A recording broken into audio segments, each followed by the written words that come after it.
Good afternoon, good Sunday afternoon to you. For our 5 o'clock digital update, we are on Facebook, our website, Roku, and all the apps, as well as our news app and all of the smart devices we're on. So thanks for joining us today. If you're on Facebook, feel free to chime in, say hello, ask questions about any of the stories we bring up today, and I'll get back to you at the end of this digital newscast. We do start with a developing story in Pooler. Police and firefighters responded to a near drowning off Benton Boulevard. According to the fire chief, quick action from a nearby nurse likely saved the little boy's life.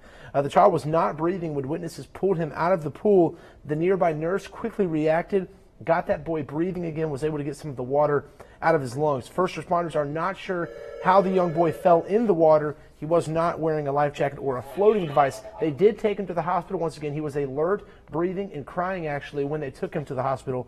So right now we are told he is making a little bit of a recovery. We'll of course stay on top of his condition. This is, of course, a reminder of just how important it is to watch little ones at the pool or near any body of water this summer. Crystal Howard will have more on this story and some tips for you parents ahead tonight on the news at 6:30. Okay, another story we're following, this one in Savannah. Police are investigating a shooting. It happened on 52nd and Florence Streets actually yesterday morning. We didn't get these details until early this morning. Savannah police, they say one man was shot Saturday morning. That was earlier, a little bit before lunch.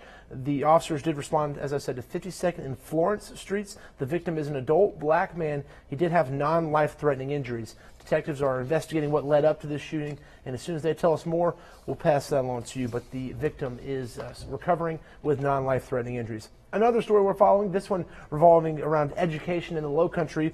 The Beaufort County Board of Education is still searching for that interim superintendent. Tonight they do have 7 candidates.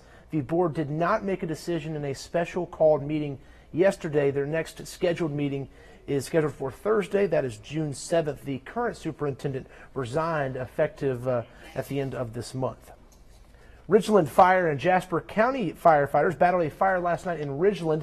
It happened on East Adams Street downtown. Check out these pictures from the scene. When crews got there, they saw heavy smoke and fire coming from an enclosed porch. Firefighters were able to get that fire put out. No one was home at the time, but as you can see in these pictures, that home did have some significant damage. The cause of that blaze remains under investigation. All right, for those of you driving around Savannah, we have a little bit of a traffic alert for you. Not a big deal, but listen to this. The city says they will be closing the bridge on Millsby Lane Boulevard for scheduled maintenance and rehabilitation beginning tomorrow.